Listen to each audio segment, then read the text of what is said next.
Welcome to Real Talk with Reginald D. I'm your host, Reginald D.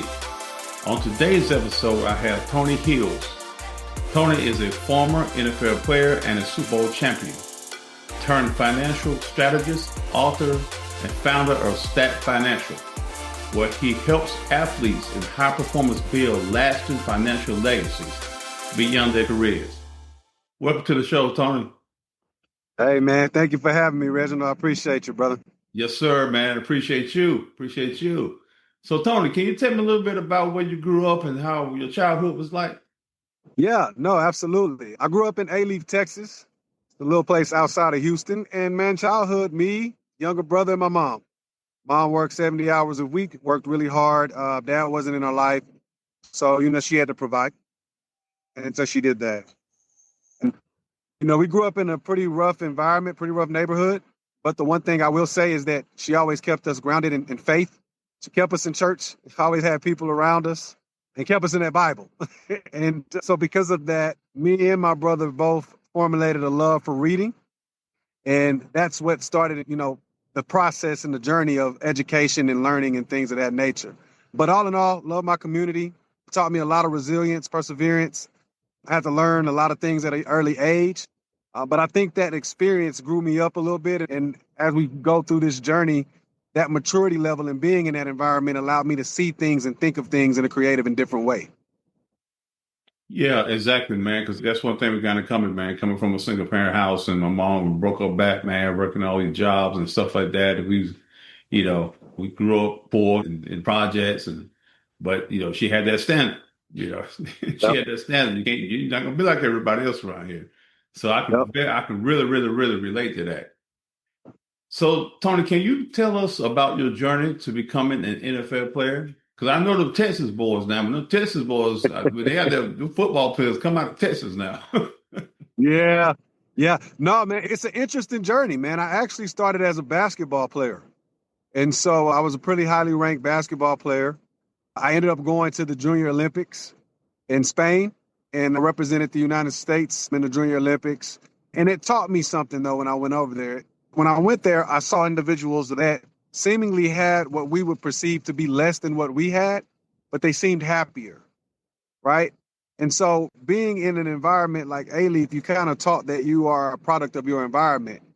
But over there, I realized you're not a product of your environment. You're a product of your decisions and your perspective. So when I came back, man, I came back different. I came back changed.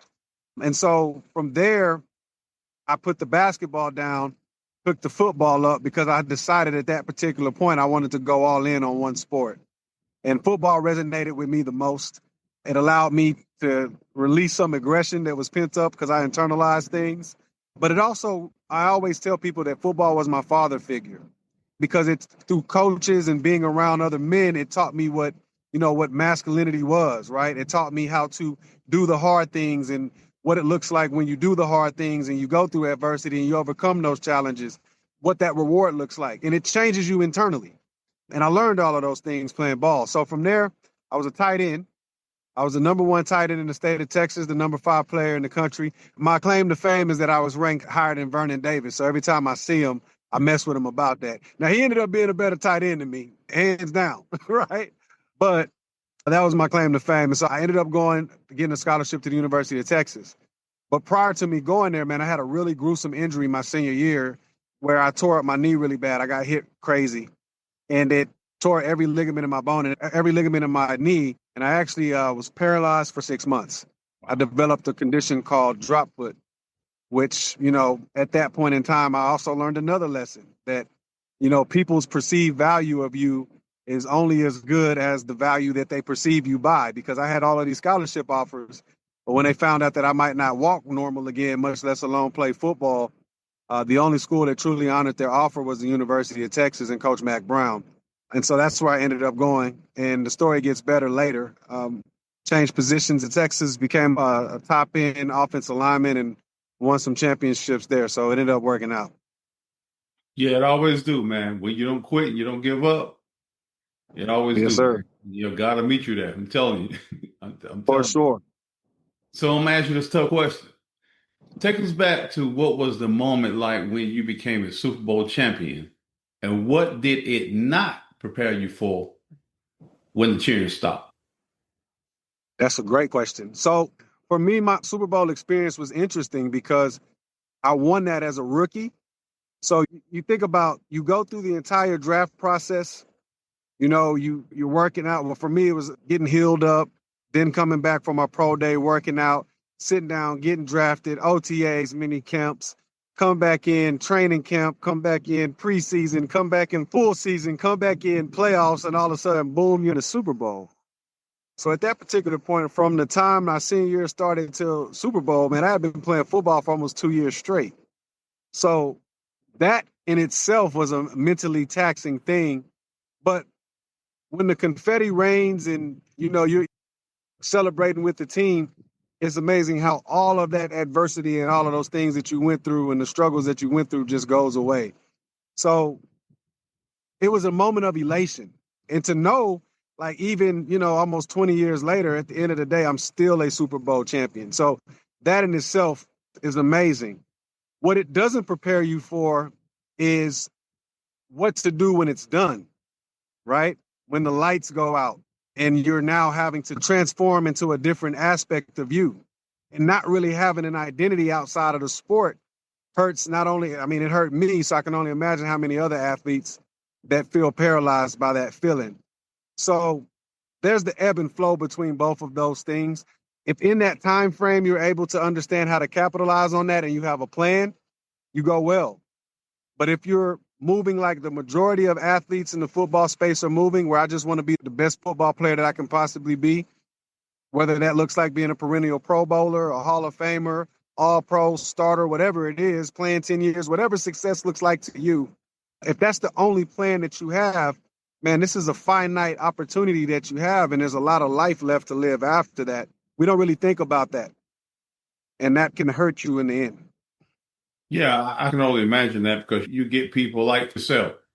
You get people like yourself, you go in there, you get in the league, and then boom, I'm in the Super Bowl, boom, I'm a Super Bowl champion. And then they got in their mind that, hey man, this is what it's going to be like. This is what I want for year after year after year.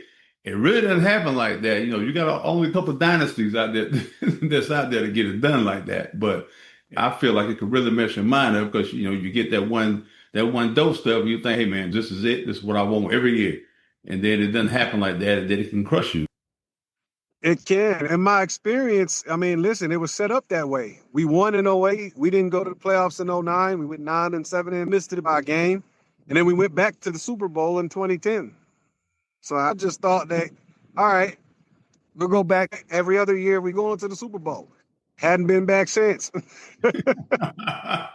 Yeah, man, that's a tough mountain to climb, especially when other teams got your number. Absolutely. Yeah. So Absolutely. you said your gifts are bigger than the game. Can you unpack what that means? Yeah. How you help athletes discover what comes next? Yeah, absolutely. So what I mean by that is I'm very much somebody that believes in the word of God. And so I believe that when you look in the first book of Genesis, Genesis being the first book, when you look in the first chapter, the first verse, God describes who he is.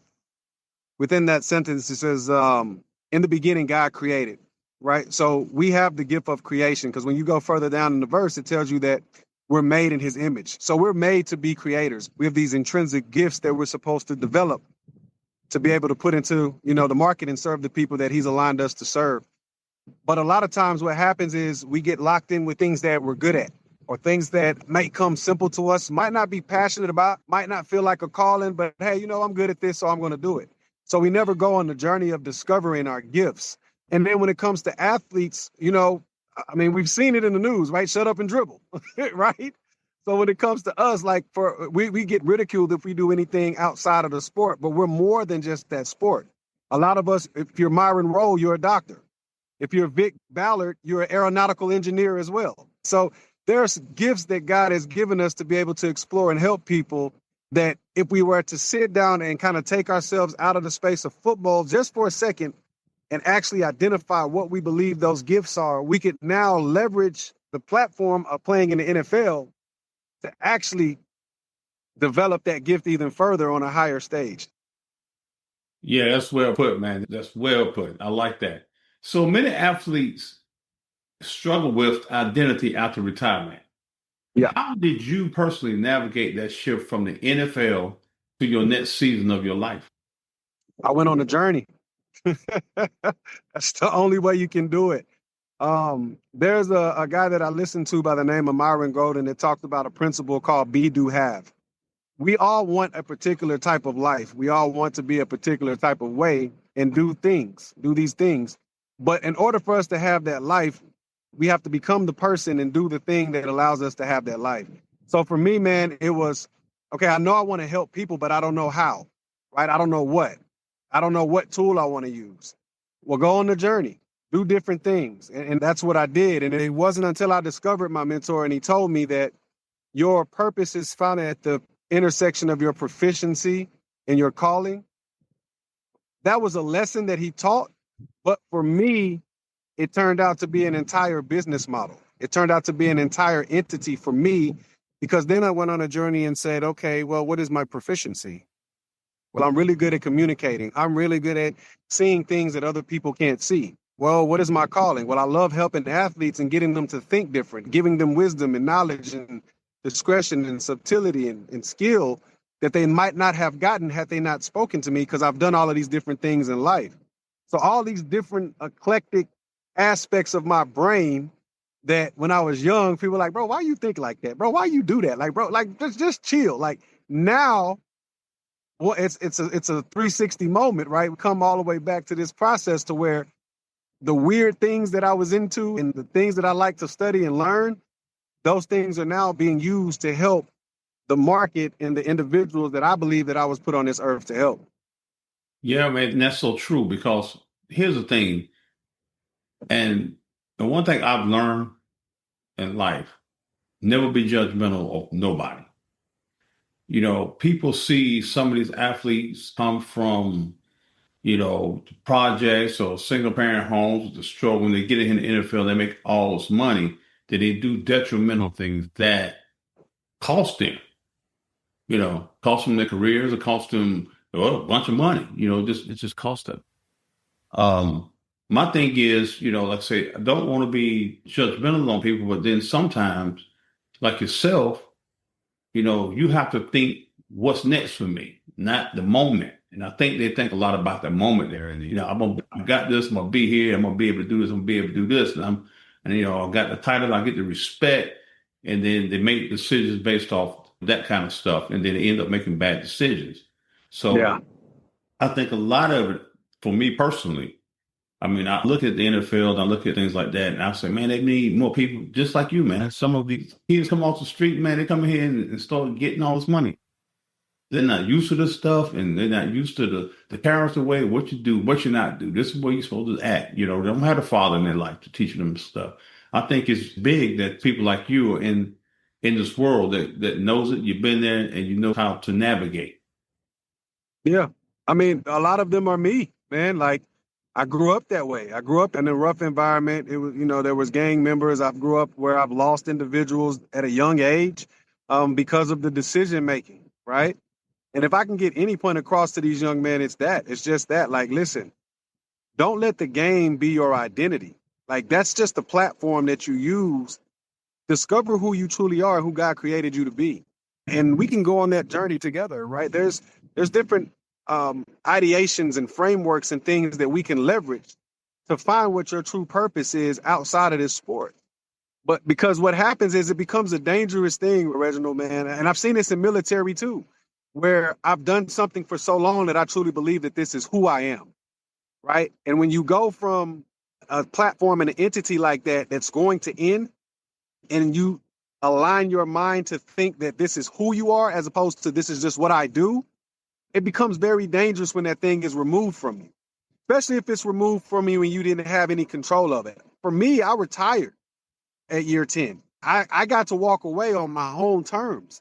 So I have a different perspective about leaving the game than somebody that might have had talent but made a bad decision, now they're no longer playing. Somebody that might have had talent but they got hurt and now their body didn't hold up and so now they're not playing. Somebody that had a lot of talent but they were in a situation to where the front office or the coaching staff didn't really like who they were as a person or whatever, for whatever reason, and they didn't give them the opportunity to truly get out there and show what they can do, and then nobody gave them that, right?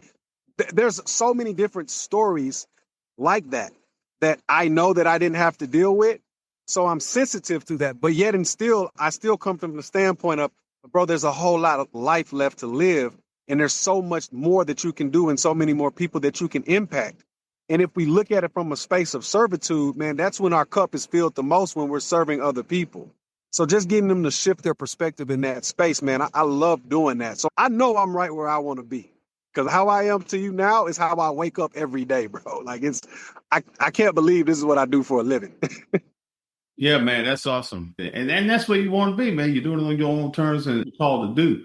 That's the ultimate call in life, when you're doing what you're called to do at the end of the day. So let's talk about this. Let's talk about STATT Financial. Yeah, absolutely. That financial motto is strength in every season. What does that look like for someone who just left professional sports or is entering retirement? Yeah, it goes back to the same thing.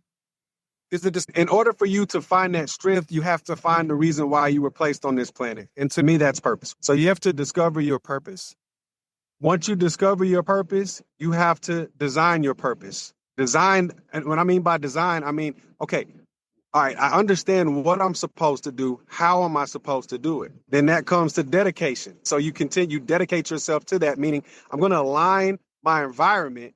I'm going to align the things that I listen to. I'm going to align the people that I hang out with that ultimately deal in the space of where it is that I'm living at this particular point when it comes to purpose. And then once you've dedicated yourself to that, then you deploy it into your market. And I think that's the coolest thing about that entire process, is that you're going in a discovery mode. Man, just be curious about life.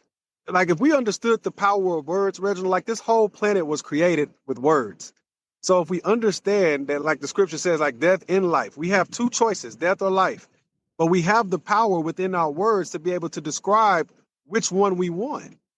So all we have to do is put positivity into the space and then work in that alignment. It's not to say we're not going to run into anything. It's not to say we're not going to have challenges. We will. But instead of looking at the challenge of this is happening to me, words, oh, this is happening for me. How is this strengthening me? How is this challenging me? How is this changing my intrinsic belief system? So once we've done all of that and we're grounded and rooted in that, now we can go out, because we've discovered our market. We can go out and serve them, because I truly believe, with everything in my heart, I truly believe that God has designed people for us to serve. And if we don't become the person that's doing the thing that can have the life to serve them, we're doing them a disservice. And somebody else will come and serve those individuals, but they're not going to be able to serve them as well as you, because they were designed for you to lead them, for you to be the shepherd of those sheep, right? Not anybody else. And so we have to make that decision in our mind right then and there. And that's a process. That's a process. Yeah, it is, man. It is. And I always say this, people want change to come to them, but sometimes you got to understand change comes through you. And through them. Yes. It don't come to you, it comes through you. And that's the whole thing about it. When you understand your purpose, things come through you instead of you waiting for it to come to you. So let's talk about the money aspect of it. You're not just about making money, but making money meaningful. How do life insurance, annuities, and alternative investments help create purpose-driven wealth? Oh man, I love this question. Now, listen, we're gonna have me on here all night with that one. So there's a concept that's floating around by a gentleman named Nelson Nash. Everybody's taking hold of it on social media, called infinite banking, right? Where you're leveraging insurance contracts to gain arbitrage and interest return on your money, right? And that's great. Sounds good. I love it. But when you take a deep dive into some of the wealthy families, like the Rockefellers, like the Waltons, even you look at Warren Buffett and Charlie Munger, Berkshire Hathaway, and what they invest in, the reason I love insurance, it is the foundation of financial leverage, right? And so I'll give you an example of what we do with some of our clients. Like, you have athletes now in the NIL space, which I was around during that time, but that's making, 6 and 7 figures. Being able to have a principal number where we put enough into that to where there's a contractual guarantee that the insurance agencies give to you for whole life contracts. that just at 5 to 7%, depending on what we place and how we place this and structure this contract, you could be pulling in $100,000 to $130,000 of interest and dividend returns on your money every year for the rest of your life with the ability to grow. Why is that important in my market? Well, the data. 80% of athletes are broke 2 to 12 years after retirement. Why are they broke? Because they built a lifestyle with the income that's coming in with their salary. And when they leave, the expenses are still there, but the salary is not. So, like I know, Reg, what happens if I got more money going out than I got coming in? I'm broke, right? So now with this leverage tool, we can create an asset that is guaranteed on my return. And then now it gives me the opportunity not to rush into different type of investments because I heard something that sounds good, or I had a homeboy that did good, but I don't really understand the investment. This gives us an opportunity to say, okay, I'm going to put a portion of my money here. It's going to grow. It's going to pay me. And now I can go and find out what type of investor am I? Am I an aggressive investor? Am I a moderate investor? Do I love technology? Do I love real estate? Do I love charity? Like whatever it is that I want to invest in, I have money set aside that's earning me income that's continuous with the compounded interest effect. So now I can take my time to understand what type of investor I am and makes better decisions and decisions from growth instead of decisions from fear. Because a lot of athletes make decisions from fear and of ignorance. And that's the reason why they lose their money. Yeah, because here's the thing. I saw an episode on ESPN or something. It's been some years ago. I Broke. can't think of 30 the for 30 athlete. broke. Yeah, I can't That's what think you about saw. the athlete's name. He was talking to athletes who went broke, and one was a football player. Yep. And he got this money, and I think he had like 19 mortgages or something like that, trying to take care of family. I'm like, well, dude, you're gonna play ball for 6 years, 7 years, maybe 10, but the mortgage is 30 years. Yep. And you're giving houses and they're not doing anything about it. And that's how he ended up upside down because he couldn't pay for the housing. The people he gave them to didn't pay for him anyway. So it's like, man, what kind of decisions? It was weird to me. And I was like, man, how in the world can somebody get in the how the bank gonna give you 19 mortgages? It's crazy. Listen, the bank will give you whatever you ask for as long as they can see in your account you have the money to afford the loan. The banks earn money off your money. And so now if you're buying houses, you have 19 mortgages, that means they're in first position. So when those mortgages stop being paid, guess what? They just collected 19 assets. Yep, that's You it. know? Well, we have to realize the psychology of why this is happening. A lot of these guys that make this money, like Reginald, they're in their 20s, man. 22, 23, 24. Even if you play within your 30s, you're not studying money, right? Because you're studying to be the best athlete that you can be. And you have particular individuals that are set up. But then a lot of times the financial advisors, the few good ones that are out there, the athletes aren't even listening to the advice. When the advisor is saying, hey, don't purchase that card X, Y, and Z, it's like, man, it's my money. I'm going to do what I want to do with it. That mentality is the mentality that'll have you purchasing 19 mortgages. Yeah, man. I like that. Because I was gonna ask you, like, what is the one financial trap you see far too often with athletes? And I think you Yeah. hit it on the head is like just purchasing stuff, for That's not the number one financial trap, Reginald. The number one financial trap is financial ignorance. That's the trap. Financial ignorance is the foundation of all of the foolishness that you see. That's like the decisions that they make is because of financial ignorance. And when I say financial ignorance, meaning what? I don't understand things like windfall, meaning that I'm getting an immense amount of money up front at this particular time period. But this money that I have, the way that I'm gathering it is not sustainable for the next 60, 70 years of my life. So I have to figure out a way to take this windfall, protect it, and then invest it, and then advance it to something that's going to continue to make me money. While in that process, let's live normal lives as though this is all the money I'm going to get. If this was all the money I was going to get, what would be the baseline number for me to live financially? Which is why I like systems. So you do something like the 50-30-20 rule, where 50% of that money is for you to live, take care of all your living expenses. 30% of your money is to invest. The other 20% of your money, hey, man, go spend it. Have a ball. Because you put things in place to be able to now continue to let that money work for you as opposed to you working for it. Absolutely. Absolutely. I like the way you broke that down. So, Tony, your book, What to Do When It's Done, Yeah. speaks to a unique moment in life. Can you break down what that means and why so many people get stuck after success? Yeah. It's because people have a problem with transformation. Transformation is something that it challenges you. You have to shift value systems, change intrinsic beliefs. You have to let go of things that have been hindering you. And a lot of these values and these beliefs that we had, it's hard to let go of those things because they could have came from people that love us, right?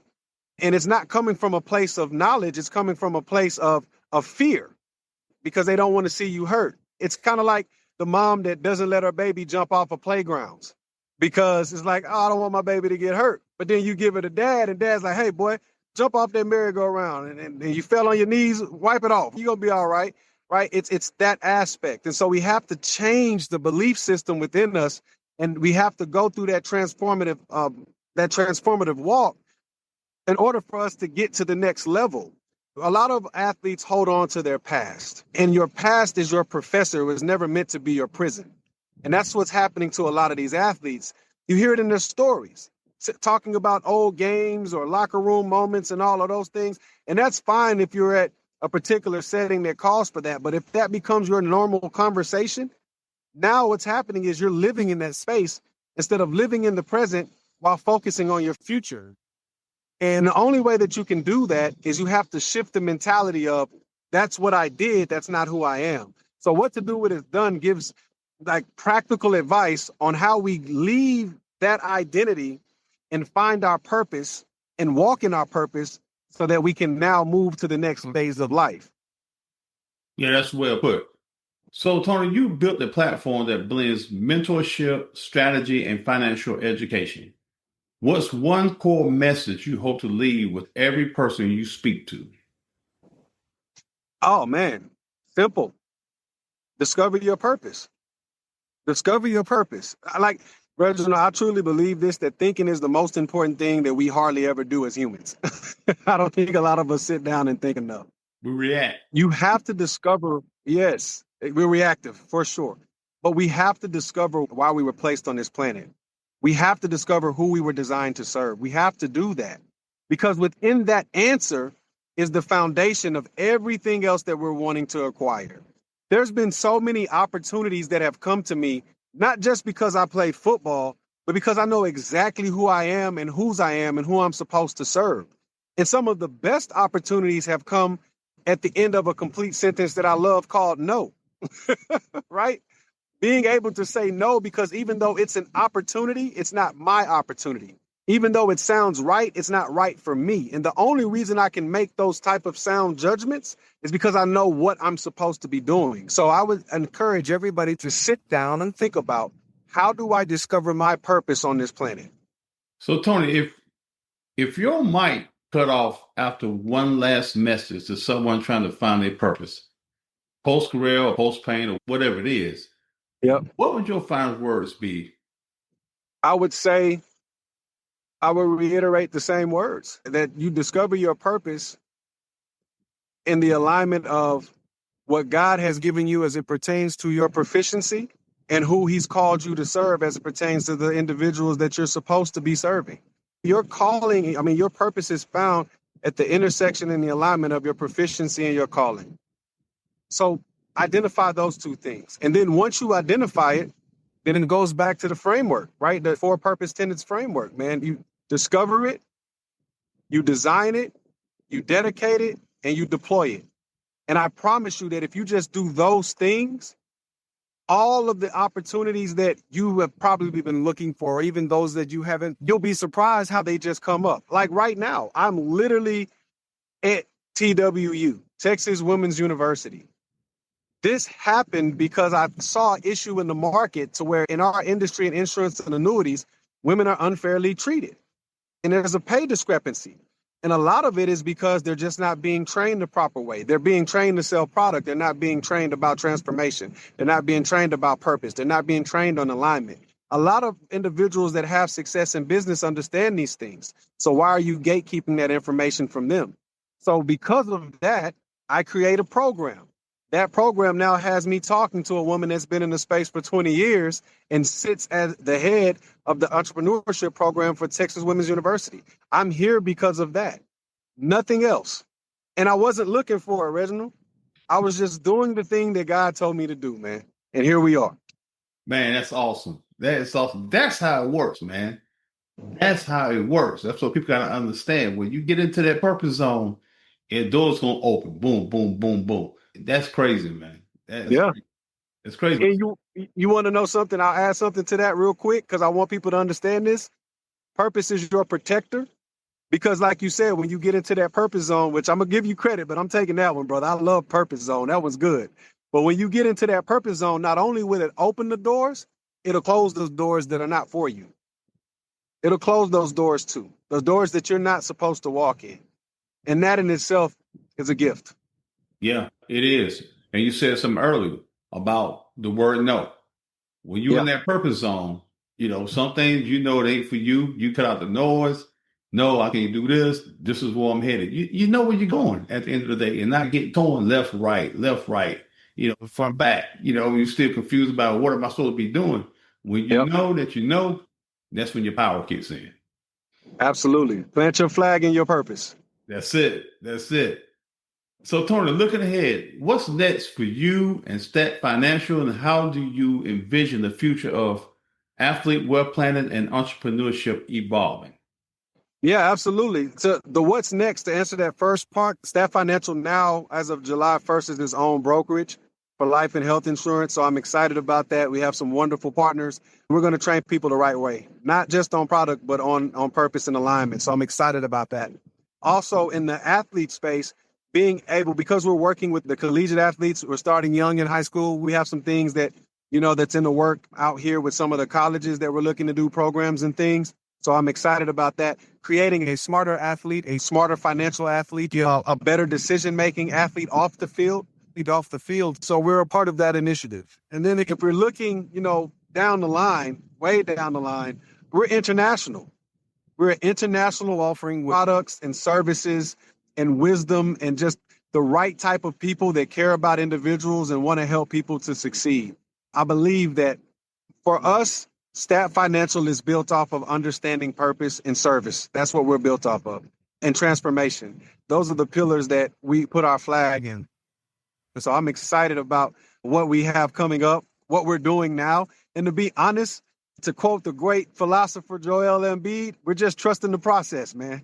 We're trusting the process and we're having fun with it. That's it. You got to trust the process. And man, I'm so excited for you, man. I'm so excited for you. On the journey that you're on, man, you're excited about it. Doors are opening for you. You walking through them. I mean, it's just, you got the courage because the doors are open, but you got to have the courage to walk through at the end of the day. So you got the courage and you had a vision and then you had a heart. The heart is the thing. It's the strongest part of a human being. Yeah. At the end of the day, you have a heart to help people and change people, and that's going to carry you. Long journey is going to carry you way, way, way further than anybody else is selfish. I'm going to tell you that right now. Absolutely. I received that message. Yes, sir. Yes, sir. Yeah. So, Tony, lastly, how can my listeners follow you on social media, purchase your book, or join your STATT Financial program? Yeah, absolutely. I send people to one place, make it super easy. If they go to TonyHills.com or STATTFS, STATT, as in Frank, SS in Sinatra.com. Everything that we're doing is on that site. There's some upgrades that are happening to it because we've had some new additions. But as far as books, services, all of that, it's all on that platform. Social media, all on that platform. It's all there. Tony, thank you so much, man. It's been very inspiring. I know my listeners are going to enjoy this. I thank you for taking the time out of your busy schedule, man. And you've been busy today, but you took the time out for me to hang out, and I really appreciate it. And man, I'll tell you what, man, I'm honored to meet you. I understand football. All that part of it. I'm a football fanatic, but what you're doing for the kingdom, man, that's what you're doing. You're doing kingdom work. And what you're doing for the kingdom, man, God bless you. And he's going to take you further than you can ever imagine. I really believe that. Amen. I receive it, man. Thank you. I appreciate it. Yes, sir. Thanks for tuning in to Real Talk with Reginald D. If you enjoy listening to Real Talk with Reginald D, please rate and review on Apple Podcasts. See you next time.